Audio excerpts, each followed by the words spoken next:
रंजना और आप देख रहे हैं CNX न्यूज टॉप 10। आइए रुक करते हैं देश दुनिया की बड़ी खबरों की ओर। पूर्णिया में राहुल गांधी की यात्रा में हंगामा, सुरक्षा घेरे में सैन्य।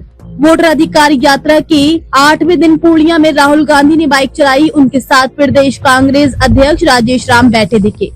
इसी दौरान सुरक्षा घेरा तोड़कर एक युवक उनके पास पहुंचा और उन्हें किस कर लिया।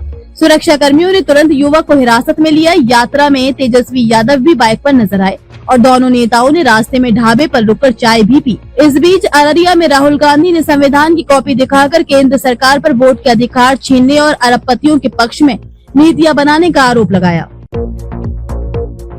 एशिया कप से पहले जर्सी स्पॉन्सरशिप पर संकट। एशिया कप से ठीक पहले टीम इंडिया की जर्सी स्पॉन्सरशिप पर संकट गहरा गया है। फैंटेसी स्पोर्ट्स प्लेटफॉर्म ड्रीम 11 ने संसद से पास हुए ऑनलाइन गेमिंग रेगुलेशन बिल के बाद सूत्रों के अनुसार अपना करार वापस ले लिया है। BCCI ने स्पष्ट किया है कि वे केंद्र सरकार की नीतियों का पालन करेगा और जल्द नए स्पॉन्सर के लिए टेंडर निकाल सकता है। ऐसे में संभावना है कि टीम इंडिया एशिया कप में बिना मुख्य जर्सी स्पॉन्सर के खेले। भारत 10 सितंबर को UAE के खिलाफ अपना पहला मुकाबला खेलेगा, जबकि 14 सितंबर को पाकिस्तान से भिड़ेगा। बलिया में बिजली दफ्तर में हंगामा, बीजेपी कार्यकर्ता गिरफ्तार। बलिया में बिजली विभाग के अधीक्षण अभियंता पर भाजपा कार्यकर्ता मुन्ना बहादुर सिंह ने जूते से हमला कर दिया। घटना के दौरान कार्यालय में जमकर हंगामा हुआ, जिसे कर्मचारियों और लोगों ने रोकने की कोशिश की। अधीक्षण अभियंता श्रीलाल सिंह ने आरोप लगाया कि उन पर जाति सूचक गालियां दी गई और हमला किया गया। वही भाजपा कार्यकर्ता का कहना है कि बिजली की समस्या उठाने पर उनसे अभद्रता की गई और उन पर पहले हमला हुआ। पुलिस ने ऐसी की शिकायत पर मुकदमा दर्ज कर मुन्ना बहादुर को गिरफ्तार कर लिया है। अहमदाबाद में सीरियाई नागरिक गिरफ्तार, 3 साथी फरार। गुजरात के अहमदाबाद में प्रधानमंत्री नरेंद्र मोदी के दौरे से पहले क्राइम ब्रांच ने एलिस ब्रिज के एक होटल से 23 वर्षीय सीरियाई नागरिक अली मेघात उल अजहर को गिरफ्तार किया है। पुलिस के अनुसार उसके पास से 3600 अमेरिकी डॉलर, 25,000 रूपए नगद और कई संदिग्ध दस्तावेज बरामद हुए हैं। उसके शरीर पर गोली और चोट के निशान भी मिले हैं। जांच में सामने आया है कि अली अपने 3 साथियों के साथ गाजा पीड़ितों के नाम पर मस्जिदों से फंड जुटाता था और उस पैसे का इस्तेमाल निजी विलासिता के लिए करता था।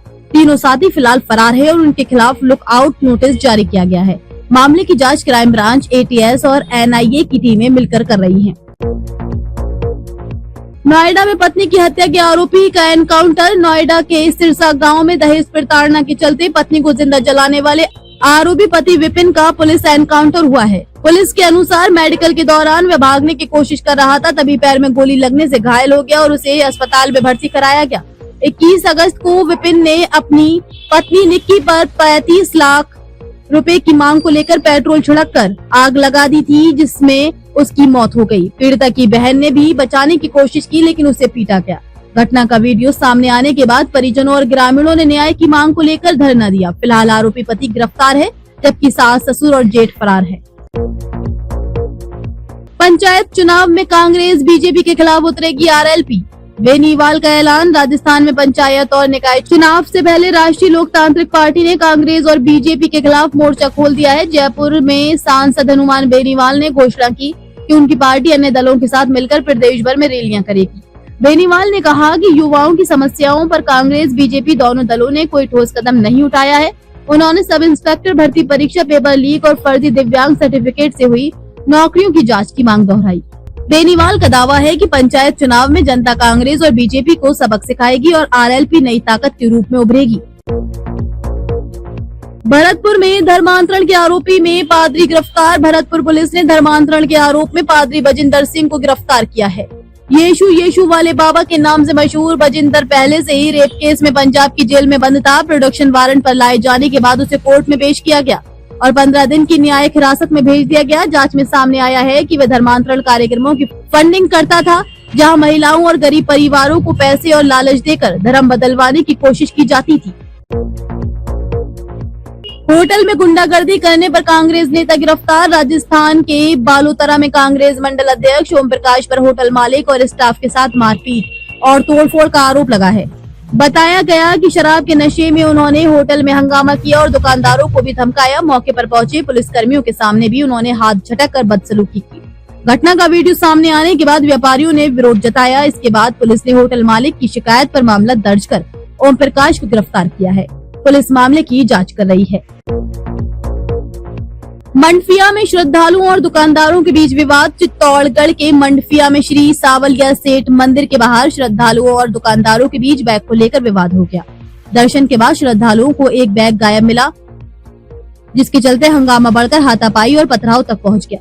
दुकानदारों ने लाठियां उठाई, जबकि श्रद्धालुओं ने पत्थर बरसाए। सूचना मिलने पर पुलिस मौके पर पहुंची और दोनों पक्षों को शांत कराया।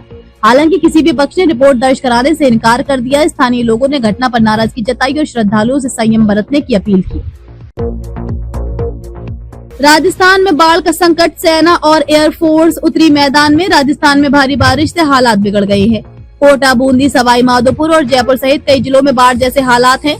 कोटा और डिडवाना में मकान ढहने से 3 लोगों की मौत हुई। वहीं जयपुर के कई इलाके जलमग्न हैं। धौलपुर में चंबल नदी खतरे के निशान से 8 मीटर ऊपर बह रही है। सेना बचाव कार्य में जुटी है और एयरफोर्स के MI-17 हेलीकॉप्टर भी तैनात किए गए हैं। मौसम विभाग ने लगातार बारिश का कारण मानसून ट्रफ लाइन और साइक्लोनिक सर्कुलेशन को बताया है।